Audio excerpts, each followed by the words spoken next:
There's so many AI tools and models, it's very easy to get overwhelmed. Here's how to think of it. It starts with the engines, the models, then is the tools, apps built on them, and it ends with the newest layer called AI agents that do the work for you. Stay with me, and by the end of this video, you'll look at most of the AI tools and understand where each one fits in the ecosystem and whether the tool is right for you. Introduction. My name is Adelina. I'm a software engineer and I use these AI tools every day and want to share what I've been learning with you guys. My family and friends often feel very overwhelmed where to start, which model is right, which tool should I use, and it's very normal to feel that way. There's just too much information, and what we actually need is awareness, and this is what we'll build in this video. Step by step, we'll understand each layer, and then at the end of this, you will have all of the basics to get started. Think about your phone. A few companies make the chips for it, a lot of developers make the app for it, and AI agent has access to your whole phone and it can do the work for you inside that phone. That is the system that applies to AI ecosystem. Most of it is built in similar way, in 3 layers. One thing before we dive in, you do not have to memorize all of the names here. I'm going to link everything in the article below, and also I will share this dashboard with you. Quick disclaimer, this video is a starting point. It's not a full catalog of all the models, all of the tools, but it's a good starting point to just learn about it and then work on it on your own projects. Let's start with the first layer, the models. There are 8 worth knowing. The first 4 are frontier models from the big labs. They're closed, which means they do not share their weights publicly. You can only access them from their own flagship products or through API. These are Claude, ChatGPT, Gemini, and Grok. Other 4 are open source models, the ones that you can download and run on your own computers.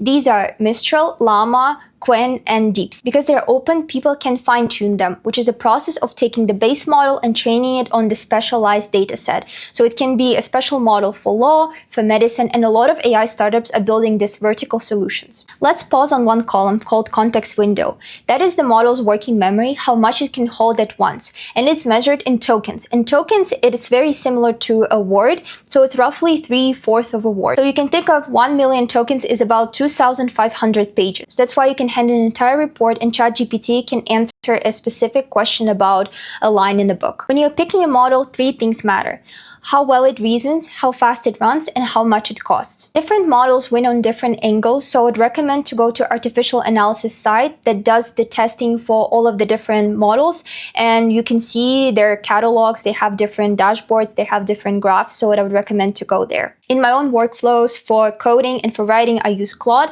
For everyday use, I go to ChatGPT or Gemini, and Gemini is hard to beat if you want a direct connection to Google ecosystem like Google Docs, Gmail, and other tools. The only way to go is to try a couple and then pick the ones that you will like the most. We just covered the text-to-text models, but there are also text-to-image where you take the text prompt and then produce a creative image. For images, my favorite is Nano Pro. It's currently one of the leaders. It was the first to get the text right inside that image, so we can use it for small businesses or for posters, projects, so it will correctly display a given text inside that image. Google also has Nano 2 and Imagen, and Midjourney is a paid product, so it's more for professional use. Grok is an open source model powering a lot of other tools. For video, this is one of the fastest moving corner of the map, and here we have Seedance as the current leader. It produces the most cinematic, realistic feel.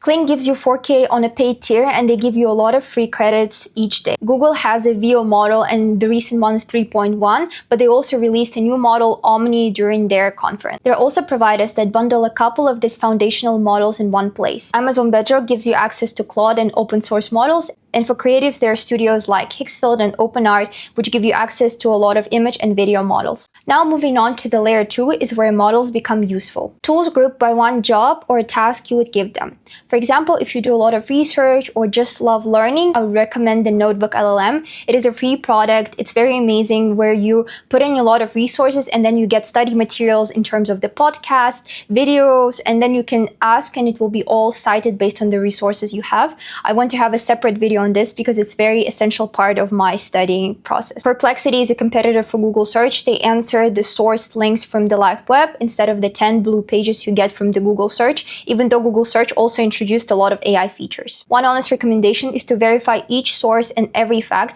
because models can hallucinate, which is a process when they present the wrong information very confidently. So always double check and have a sense if something is right or something is wrong. If you write code, this is where AI moves the fastest. The leaders are agents that work across your whole code base. It is Claude Code, Codex, and Antigravity. Other players include Cursor and Devin. If you can't code and want to build something, there are so many options. There's AI Studio, there's Replit, Bolt, Lovable. These are the platforms where you can Vibecode and turn a request written in simple English into something fully working, like a landing page, a prototype, or a dashboard. One thing to remember, these tools democratize building, but not the responsibility. So the skills of system design and building reliable, secure systems, it's still very useful. Notice the pattern. Every tool is just an engine pointed at one job. Level 3 is the frontier. It's AI agents that do the work for you. It can range from the small task where they can organize files on your computer to a full system with a lot of sub-agents that can do a lot of automations. The map splits agents into two groups. The first ones are paid products by big labs. They are usually having a lot of guardrails. So these is Google Spark, Claude Cowork, Claude Code, and ChatGPT's agent mode. Recommend them if you want a more easy integration, UI, and features for security. On the other side, independent open source agents like OpenClaw and Hermes are free, powerful, with initial harder setup and some privacy and security risks. So I'd recommend to restrict the access if you would want to use the open source one. And this whole dashboard, the one that we've been using to understand the concept visually, I built it with Claude Cowork, which is an AI agent produced by Claude. It is paid, but it's very powerful. I want to create a separate video on AI agents and Claude Cowork, so stay tuned. Here's the last part and most useful. How do you choose without drowning with so many options? Start with a question. How is this supposed to help you? First one is time, productivity. How much it saved you in terms of hours per week or per day. The second one is creativity. How this tool, model, or agent helped you produce something that you couldn't do before. Create something visual, create a page, create an app, something along these lines. The third is learning. How much this tool helped you learn something new that can elevate and help you in your life. And the fourth one is money, either earned or saved. If the tool isn't helping you in any one of these ways, I wouldn't recommend to just subscribe to it. So instead of asking which tool is good or popular, we should think about our goals and then think of combination of model, tool, and agent that will help me get there. So for this week, pick a real job that you do, like research a topic, write an essay, or plan a trip, and then think about if you want a free tier product or a paid one. I made the decision tree on my website, so you can just explore different options and then consider the competitors, the pricing, and choose for yourself. And always think, did it actually help me in time, in creation, in learning, or money? And if it didn't, try another one and explore more. So instead of picking hundreds of tools, I would recommend to pick 3 to 5 that are very relevant to you and get to the more power user level with these so that they can actually help you in 4 ways that I mentioned. And I also plan to open a Substack where I'll cover the news about the recent launches, tools, and models and how they can be useful to us, so it will be more practical. Thank you so much for watching. I'm very thankful that you watched this video, and feel free to subscribe to this channel. I'll cover a lot of more topics about AI agents, about tools and models. I plan to do a lot of educational content and also the demos and case studies, so there's going to be a lot more. And also write in the comment which model, tool, or agent caught your eye and which one you would want me to explore next. Thank you so much.